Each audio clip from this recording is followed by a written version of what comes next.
Hey guys, how's it going? This right here is the Dell G5, the latest gaming laptop from the house of Dell. And in the budget segment, obviously, because it's not the Alienware branding, though it might look like one. And for the price that it offers, starting at just 82,000, it does come with a lot of good hardware for, well, a lot of gamers as well as creators out there. But is the Dell G5 worth your buck, or should you be looking into more options from Asus or HP or any other brand out there? Well, this is Varun from Guiding Tech, and you're watching my in-depth review of the Dell G5. Let's get started.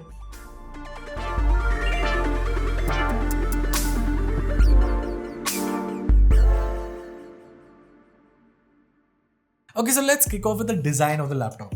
Now, right off the bat, it reminds me of that old school Alienware M2 kind of a design. And to be honest, I'm not really complaining. It looks like a modern refresh of that kind of a design with a slightly slimmer and lighter body while still having that bulkiness and chunkiness of an Alienware build, all under the Dell G series now. Now, of course, that also means that this is mostly plastic, so it kind of feels cheap at times. Though it's quite sturdy. I'm not saying like, okay, there's minimal flex here. Okay, there is flex, but not a lot. There's not a lot of keyboard flex here either. So the design is sturdy, it's built strong, but yeah, you do get the feel that yes, it is plastic at the end of the day. So it does not feel super premium or something like that. In fact, if you ask me in terms of the quality of the plastic used here, I think it feels more like a slightly better version of the Asus tough laptops that you get out there. I know Dell might not like that comparison, but trust me, as a consumer and even as a reviewer, I have to say, Asus tough laptops have some of the most cheapest plastic builds out there, and this is just slightly better. Now it looks good and it feels really good in the sense that yes, it's sturdy, but you do get that feeling that yeah, it's cheap plastic at the end of the day. Of course, when we're talking about the design, the best part here has to be the great selection of ports here, which basically appeals to just about everyone out there. So onto the left side, you get a DC charging port, a full-size HDMI port, a USB 3.2 port, a full-sized RJ45 port, and then a USB Type-C port with display out functionality.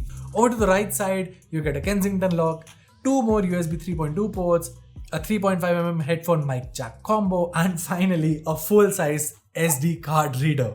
Okay, that last part here is probably my favorite feature here because we all use SD cards quite a lot, especially as creators, but on our laptops, SD card readers are slowly being kicked out of the door. And even the laptops that do feature it usually feature a micro SD card slot for some weird reason. So yeah, it's nice to see a gaming laptop, which obviously a lot of creators will be looking at, to actually come with a full-sized SD card slot. Now, when you open the lid up, you have this power button that also doubles up as a fingerprint scanner. And trust me, it's one of the best fingerprint scanners that I've used on a laptop till date. I mean, yeah, other brands have been bundling fingerprint scanners on their laptops, but the accuracy there has been mostly 4 out of 10 times. And that sucks. This hasn't failed me even once. And that's saying something. Now, what does disappoint me in terms of design is the edges here.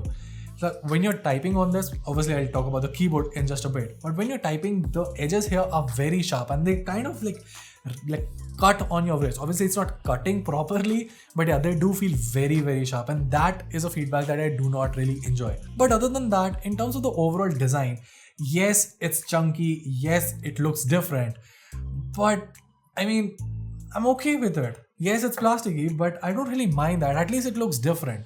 So yeah, there is that fact.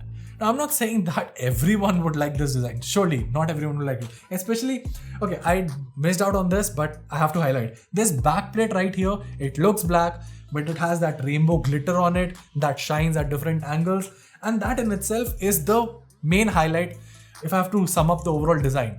That factor is basically summing up the whole design factor in one. Some may like it, some may not. And that's okay. The G5 or basically any laptop out there isn't meant to please about everyone. Now let's move on to the display here. Now the display here is, well, it's pretty good, I have to say. For a budget laptop like this, okay, it's not properly budget. I mean, 80 gray is not budget per se. But yeah, for the price that it offers, the display here is surprisingly good because I've seen a lot of laptops out there, especially gaming laptops, that while they do offer you high refresh rates, they do miss out on the color reproduction. The Dell G5 comes with a not 144Hz but a 120Hz Full HD panel, but the fact here is that the color accuracy is pretty much on point. Obviously it's not 99% sRGB or something like that, but it's something around 70% if I'm not wrong, and to be honest, it works really well.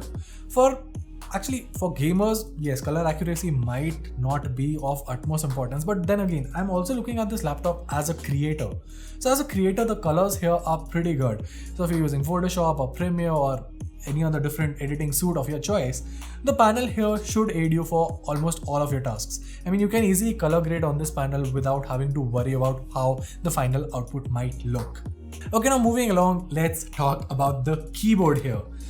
And okay, now the keyboard here is pretty much every standard Dell keyboard that we've seen on other Inspiron laptops or the prior G3 or even previous G series laptops, which is to say that this is a fine keyboard. I mean, there's nothing fancy going on here, no fancy gaming features. The feedback here is normal, so you won't really feel any extra feedback or some better key travel or something like that. It's not bad or anything, but yeah, it's nothing great. Now, one standout feature here is the fact that it comes with blue LED lighting instead of the usual reds that most gaming laptops come with. However, if you see the market trend, even budget laptops like Asus stuff and some options from Dell have started including RGB backlighting here. So yeah, that would have been a nice touch. And obviously Dell is just going for a signature value here. But yeah, I mean, I do wish it had RGB backlighting. The keyboard is a full-sized keyboard. Obviously, that is something you would expect from a 15-inch laptop. And the best part here is that they've stretched it out to both the edges. So what happens is that all the keys are very well spaced here, which means that you can easily adapt to the keyboard layout without having any issues or something like that. In fact, in my use case, I was able to reach my average of 85 words per minute within the first 3 days of usage, which is pretty good. Now below the keyboard is the touchpad, and honestly I won't waste a lot of time talking about the touchpad because clearly Dell did not put a lot of time installing the touchpad here. So yeah, the reality is that the touchpad is fine, just like the keyboard, but there are some flaws in this with the fact that it's a taller touchpad when instead it should have been wider.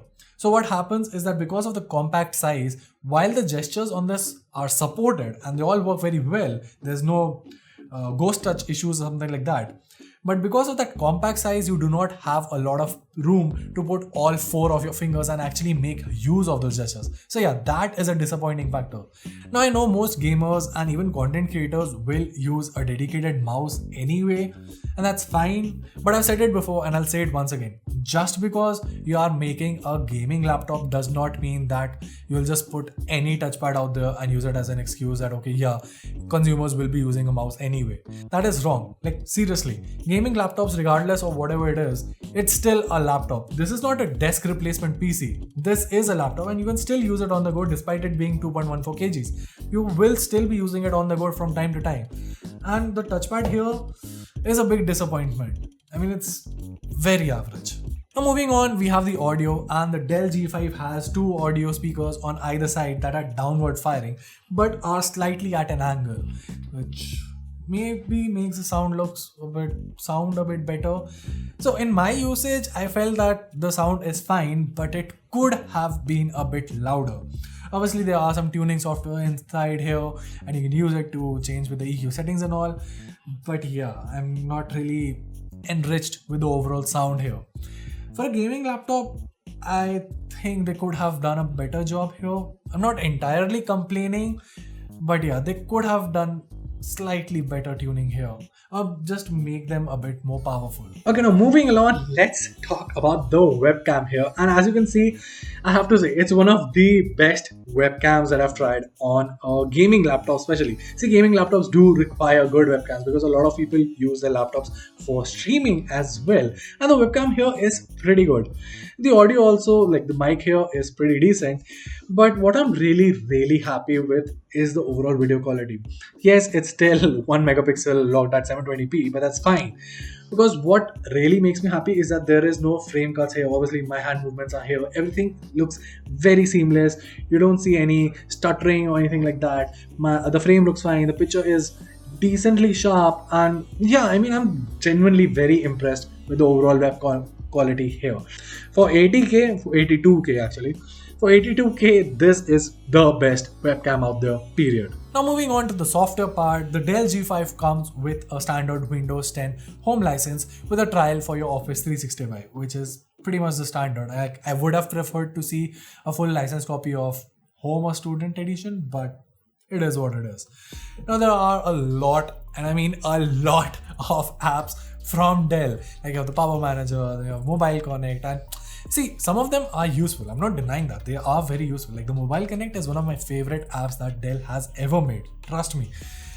My whole point with that is there are like so many apps, and I feel they could have just bundled it into one single piece of software.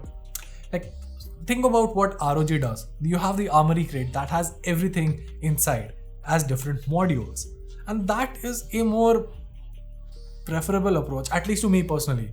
Now, my editor had been using this laptop and he felt that it's kind of better in the sense that you can uninstall individual modules, which I agree.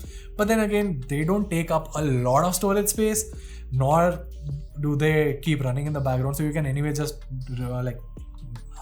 not run them, and they won't use your battery or processors anyway. So yeah, I feel that it could have been a single unit. But yeah, let me know in the comments below, who do you agree with more, me or my editor Shubhro? Okay, now moving along, let's talk about the performance. First, let's talk about the specifications of our unit here. So our unit comes with an Intel i5 10300H processor with 8GB of DDR4 RAM clocked at 2933 MHz in dual channel with a 512GB NVMe SSD coupled with a GTX 1650 Ti for GPU prowess. Now the specs clearly outline the fact that this laptop is made for medium to high settings of gaming, and the laptop does that very well. Like I was averaging easily over 60 FPS on pretty much every AAA title out there, including Assassin's Creed, your Forzas. Everything works really well. Especially Metro Exodus was running fantastic on this, and that is once again how I'll come back to the display, because Metro Exodus and your Shadow of the Tomb Raider, I'm talking about this without RTX because obviously the GPU here does not have RTX. But the panel here really makes the whole experience that good, because you see other budget gaming laptops, or even laptops around the 80 to 85K, they have high refresh rate displays, but they do not have good color reproduction. But with that good color reproduction, you get an experience here, even in games, that is, well, unmatched. Now, of course, there is a flip side to it. Like I said, the design here reminds me of an old Alienware, but slightly slimmer. With that slightly slimmer, of course, you can see where I'm going with it, which basically means that the thermals here. Now inside you get dual fans that easily cool both the CPU and the GPU in coordination. Now in my use case, I was able to reach 100 degrees of centigrade after about 50 minutes to 1 hour of proper benchmarking. But I'll get to that in a bit. Other than that, inside you get an added SATA slot for adding more storage. You can replace the pre-installed SSD because that's an NVMe slot. You can even change the Wi-Fi card here. And the RAM here is dual channel. Both are proper DIMM slots and you can change both of them. Now let's move on to the battery life. Now in my use case, I was able to reach about 4 hours of battery life, which is pretty decent from a gaming laptop with this specification. Sure, some of you might be able to get up to 5 hours with all the power saving modes and all, but I feel that's fine. I mean, for a gaming laptop, expecting anything north of 3.5 hours is a stretch, to be very honest, because of the overall power that a gaming laptop comes with. Charging it is not that tough. The charger is not super heavy or anything. Obviously it's heavy, but it's pretty much the standard for a gaming laptop. Charges pretty well. It comes with Dell's fast charge technology, and yeah, you can juice this thing up in a bit over an hour. So yeah, that's fine. No issues in terms of the battery life.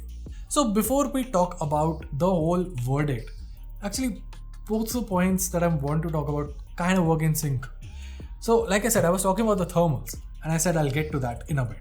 See, the point is, when you're gaming on this laptop, the keyboard area is where you feel the most heat, and that's because the CPU here gets really hot. Like I was playing Shadow of the Tomb Raider here, and I played that for about 1.5 hours continuously with everything on high. And yeah, frame rates and all were fine. But my issue is that while my GPU was still controlled at 72 or actually 73 degrees Celsius, my CPU was soaring at 100 degrees, which is kind of alarming because this is something that I was getting in an AC room. However, when I tried to render a project on this, basically first editing a Premiere Pro project on this and then rendering it, the temperatures never crossed the 90-degree mark. And that is somewhere how I feel this laptop makes a lot of sense. See, if you're looking for a gaming laptop out there, I hate to say it, but there are better options out there. That panel that I talked about, yes, it makes the whole gaming experience that good, but I feel most of you guys won't really notice that difference. Some of you would like to have a 144Hz panel, and some of you would like to save up a lot of money by going for the Ryzen editions. And obviously the Dell G5 also has a Ryzen edition, that's the Dell G5 SE. But yeah, the ASUS stuff and your Acer laptops, Acer Nitro, they all undercut the Dell G5 quite a lot. They provide almost the same features without costing that exorbitant amount of money. So yeah, those are your options for a gaming laptop. The Dell G5 is, well, the company positions it as a gaming laptop. I feel it's one of the best budget creators laptop out there. Sure, MSI has this own creator series, but this laptop out there is what I feel would be the perfect, like literally the perfect laptop for creators out there on a budget. See, for 80K, you get a good GPU, you get a very capable processor, you get great compatibility with all of your Adobe suite or whatever suite you want to use, to be very honest. You get a good selection of ports with that SD card reader out there. Thermals here are pretty good for a creator's laptop as well. I mean, there's hardly anything wrong here. And well, that was my review of the Dell G5. For a creator, this is a very, very easy recommendation. Now, if you like this video, make sure to let us know by giving us a thumbs up and subscribing to our channel for more awesome tech content. Also, I'll leave a buying link down in the description box below for those of you interested in buying the Dell G5. Till then, this is Varun from Guiding Tech, and I'll see you in the next one.